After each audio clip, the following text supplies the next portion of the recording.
एक समय की बात है। चंदनपुर में कालू नाम का एक ठग रहा करता था। वो राहगीरों को खूब ठगा करता था। गांव वाले उसकी हरकतों से परेशान थे, लेकिन ऐसी कोई तरकीब नहीं निकाल पा रहे थे कि कालू को सबक सिखाया जा सके। एक दिन कालू खेतों की ओर जाती पगडंडी पर खड़ा था कि उसे दूसरी ओर से आता एक नौजवान नजर आया। उसके एक हाथ में घोड़े की लगाम थी और दूसरे हाथ में बकरी की रस्सी। अजनबी को उसके पास आते देख कालू मुस्कुराते हुए बोला, राम राम भैया, लगता है बड़ी दूर से आ रहे हो। हाँ, मैं दूर गांव का रहने वाला हूँ। श्यामनगर अपने ससुराल जा रहा हूँ। मुझे कुछ रुपयों की आवश्यकता है, इसीलिए मैं ये बकरी बेचना चाहता हूँ, अजनबी ने जवाब दिया। ये सुनते ही कालू की आंखों में चमक आ गई। उसने तुरंत उस अजनबी को ठगने की योजना बना ली। वो बोला, अच्छा भैया, इस घोड़े के साथ जो बकरी है वो कितने की दोगे? अजनबी बोला, 500 रुपए की। ठीक है, मुझे सौदा मंजूर है, ये लो 500 रुपए। चलो अब घोड़े से उतरो, ये घोड़ा भी मेरा हुआ, ठग ने कहा। क्या? अजनबी चौंकते हुए बोला, तुमने सिर्फ बकरी ली है, घोड़ा नहीं। अरे, घोड़ा कैसे नहीं दोगे? मैंने तुमसे पहले ही पूछ लिया था कि इस घोड़े के साथ जो बकरी है वो कितने की दोगे।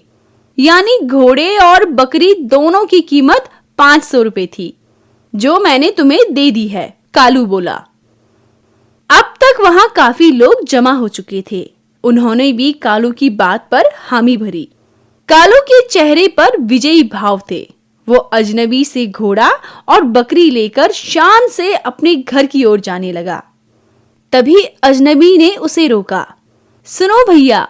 उसकी आवाज सुनकर कालू रुक गया और बोला, क्या बात है? बात दरअसल ये है कि मेरा घोड़ा और बकरी तो तुमने ले लिए हैं। अब मैं क्या मुंह लेकर अपने ससुराल जाऊंगा? अतः मैं अपनी ये रेशमी पगड़ी तुम्हें बेचना चाहता हूँ, और इस पगड़ी की कीमत मैं सिर्फ एक मुट्ठी चावल लूंगा। ये सुनकर कालू सोचने लगा, वाह, आज का दिन तो बहुत बढ़िया है। ये तो निरा काठ का उल्लू निकला। अपनी प्रसन्नता को छिपाते हुए कालू सहजता से बोला, ठीक है, जब तुम इतना निवेदन कर रहे हो तो मैं ठुकरा नहीं सकता। सामने ही मेरा घर है, मेरे साथ चलो, मैं तुम्हें एक मुट्ठी चावल दिलवा देता हूँ।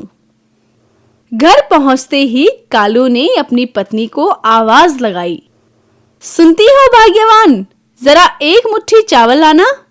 इस अजनबी से मैंने उसकी पगड़ी एक मुट्ठी चावल के बदले खरीदी है। उसकी पत्नी जैसे ही एक मुट्ठी चावल उस अजनबी को देने लगी, उसने तुरंत कालू की पत्नी का हाथ पकड़ लिया और चाकू निकालकर उसकी मुट्ठी काटने के लिए बढ़ने लगा। ये देख कालू चिल्लाया, अरे ये क्या कर रहे हो? मैं ये मुट्ठी काट रहा हूँ, तुम एक मुट्ठी चावल के बदले पगड़ी का सौदा कर चुके हो, अजनबी बोला। ये सुनकर कालू के पैरों तले जमीन खिसक गई। सभी गांव वाले उस अजनबी की चतुराई देखकर वाह वाह करने लगे, क्योंकि आज शेर को सवा शेर मिल गया था। कालू गिड़गिड़ाकर उस अजनबी से कहने लगा, मुझे माफ कर दो भैया, मैं अपनी भूल स्वीकार करता हूँ।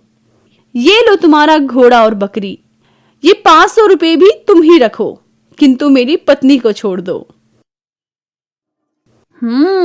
ठीक है, अब आई तुम्हारी अकल ठिकाने। ये कहकर अजनबी पुनः अपनी यात्रा पर चल दिया।